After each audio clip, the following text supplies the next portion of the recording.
Olha só, pessoal, se você me perguntar qual foi o assunto que mais me impressionou ao longo desses 5 meses fazendo os honoráveis com os meus irmãos Renato Ventura e Samuel Vieira, com certeza era como a galera comia, como que eles se alimentavam, né?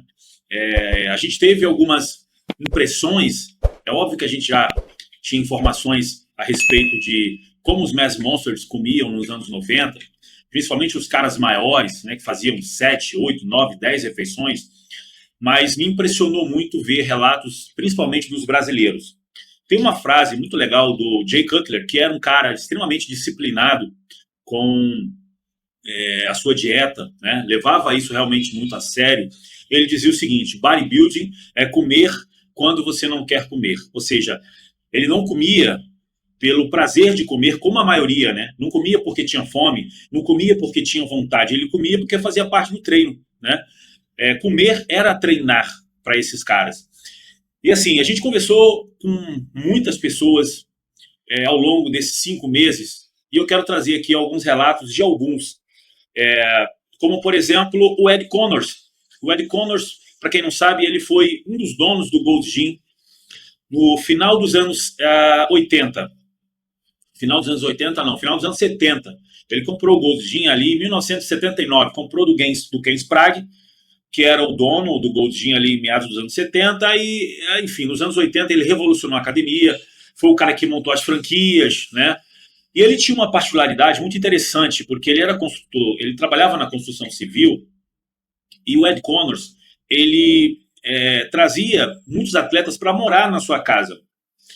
E eu perguntei para ele como que era alimentar essa galera toda, porque vários caras moraram na casa do Ed Connors, né? O Jay Cutler foi um desses caras que morou lá. Então eu perguntei para ele como que era alimentar essa galera, e ele me disse o seguinte: olha, não havia a menor possibilidade de ter cozinheiros na minha casa, ou seja, todas as vezes que eles iriam comer, o Ed Connors levava eles num restaurante e lá eles comiam. Então era muito mais fácil para ele levar o fisiculturista, o atleta, num restaurante para ele comer, do que fazer aquela quantidade de comida em casa. Bom, não me pergunte quanto ele gastava com isso, porque eu não faço a mínima ideia. Mas uma coisa que me chamou a atenção era a complexidade, não era só a quantidade de comida, era o tempo que se perdia. E uma das ênfases que ele trouxe foi exatamente a isso, ao tempo de preparar a comida, ou seja, ele teria que contratar diversas cozinheiras para ficar o dia inteiro cozinhando. Imagina a quantidade de comidas. Na live que a gente fez com o Edson Prado, foi um fisiculturista dos anos 2000, um Mass Monster, uns poucos brasileiros que arriscaram a ir para fora do país, quando realmente o fisiculturismo era algo muito territorial, digamos assim, né? Ou seja, se você não era um americano, realmente era um território meio hostil de você habitar, principalmente para um brasileiro. O próprio Serge Nubret, quando conheceu o Miguel de Oliveira, a gente já vai falar dele aqui, ele falou: cara, você é de onde? Eu sou do Brasil. Fala: cara, deixa eu te falar um negócio, se você quiser realmente ser um top fisiculturista, você tem que sair do Brasil. Então, na época, não se dava muito valor a um fisiculturista brasileiro. E o Prado foi para lá exatamente nessa época, chegou a comentar vários episódios assim dele. Cara, o que eu fazia era realmente o máximo que eu conseguia fazer, e quando chegava perto dos caras como Branch Warren, Jay Cutler, enfim, Victor Martinez, eu falava: cara, o que eu estou fazendo aqui? E assim, ele fazia, segundo ele, de 8 a 9 refeições dia, comendo 800 gramas de arroz, meio frango inteiro, 20 ovos, 6 bananas. Era exatamente isso que ele comia nas refeições. E ele chegou a dizer que tinha refeição que ele ficava, ainda se sentia faminto depois de comer tudo isso. E aí ele ia e comia uma caixa de aveia, ou seja, comia aveia. Cara, a gente entende, dentro da realidade que foi narrada aqui, que não era algo para um sujeito comum.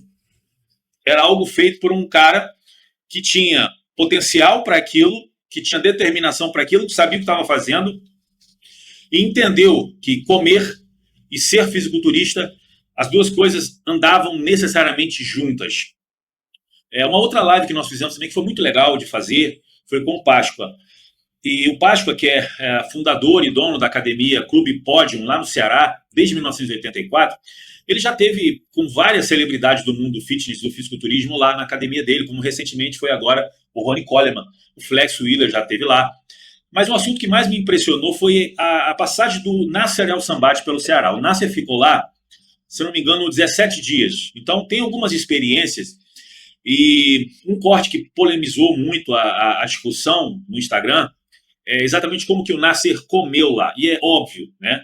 E aí, para deixar claro, isso não era um padrão da dieta do Nasser. Ele não comia isso todos os dias. Aí foi um caso isolado. Ele tinha uma dieta controlada, óbvio, né? Mas o Pascal chegou a dizer que levou o Nasser num restaurante e nesse restaurante ele chegou a comer 6 frangos inteiros, ossados, 6 frangos inteiros, mais uma, enfim, uma vasilha cheia de pães, uma vasilha cheia de verdura, e que depois levou ele numa sorveteria e ele comeu umas 50 bolas de sorvete. Se trata, pessoal, de um cara de 140, 150 quilos.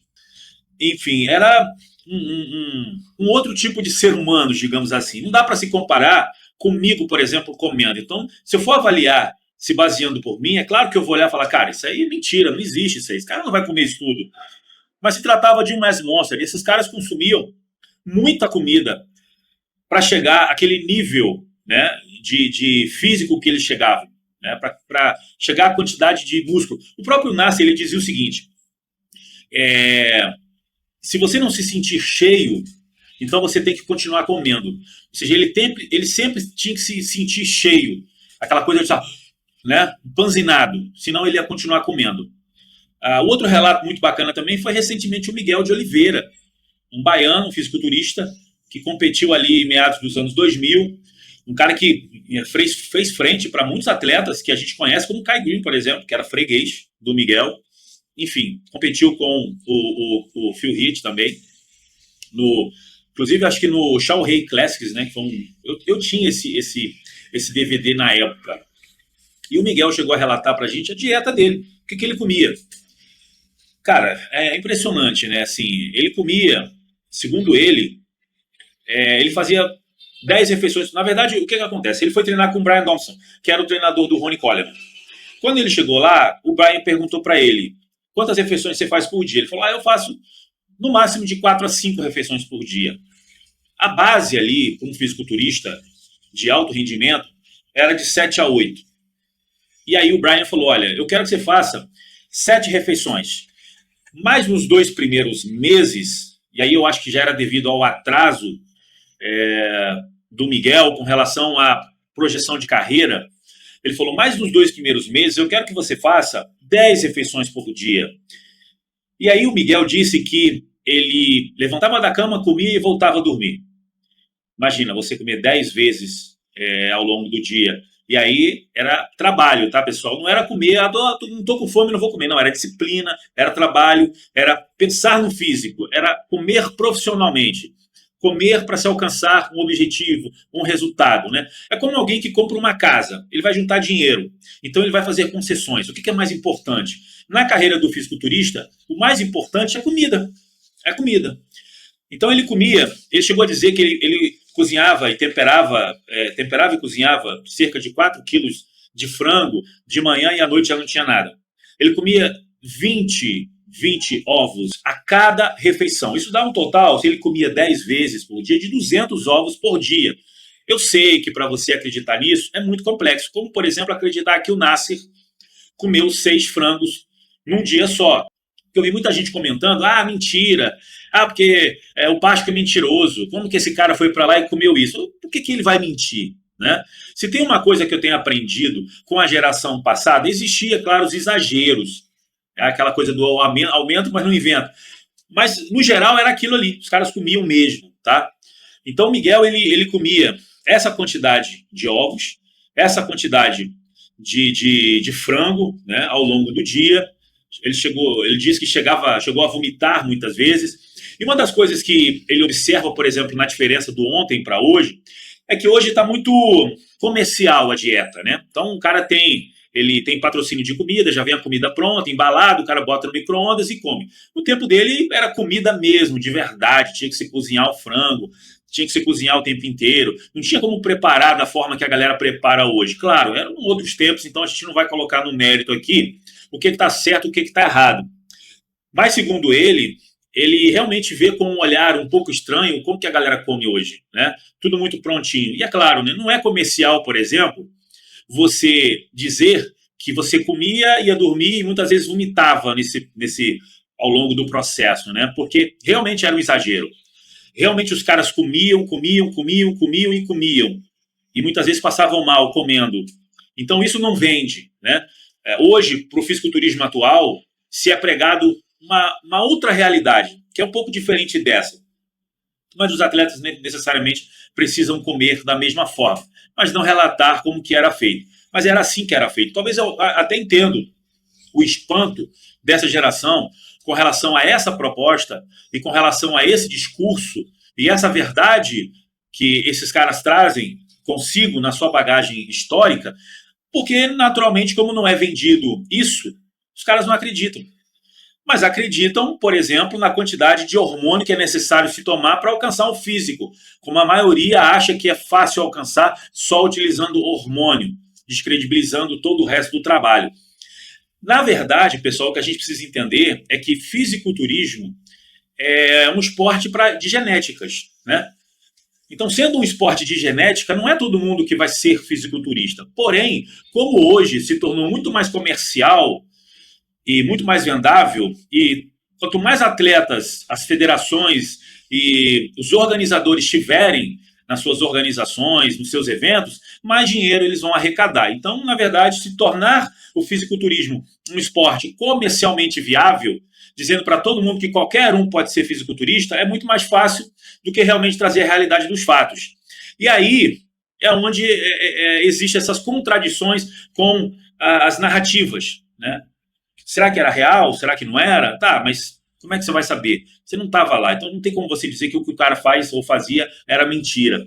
O que me preocupa muito é o fast food, né? A facilidade. Não, é um pacotinho. Você faz isso aqui que você vai ser atleta. Não é assim. Cada um tem uma individualidade que precisa ser respeitada. Por exemplo, a gente sabe que o Ramon, né, é um cara que ganhou o Olímpia Brasil, se tornou profissional, segundo ele, comendo arroz e ovo. Aí você fala assim, pô, mas espera aí, como que é isso? Genética, cara. Aí você, que não tem genética, vai comer arroz e ovo e vai chegar a esse nível de físico? Não vai. Então é um esporte de genética. Agora, o esporte é para todo mundo? É. O alto nível, não. Nem todo mundo vai ser um open. Nem todo mundo vai chegar no alto nível. E aqueles caras dos anos 90, eles chegavam naquele nível, com aquele condicionamento, porque o trabalho era diferente. Mas aí já é outra história. A gente já não vai entrar nesse mérito. O que você achou desse vídeo? Eu sei que muitas pessoas não assistiram a live completa ou os cortes, então eu resolvi fazer esse vídeo para trazer um compilado de algo que eu acho importante, né? E obviamente, que mais me impressionou nessas lives dos honoráveis, que são 5 meses praticamente já, a gente colheu de informação. Então, aconselho você que acompanha esse canal, que gosta das histórias do fisiculturismo, a acompanhar os honoráveis todas as quartas-feiras, porque com certeza os convidados são escolhidos a dedos. E não são escolhidos por causa do número de seguidores ou por causa do hype, mas por conta da história que carregam. Forte abraço, pessoal.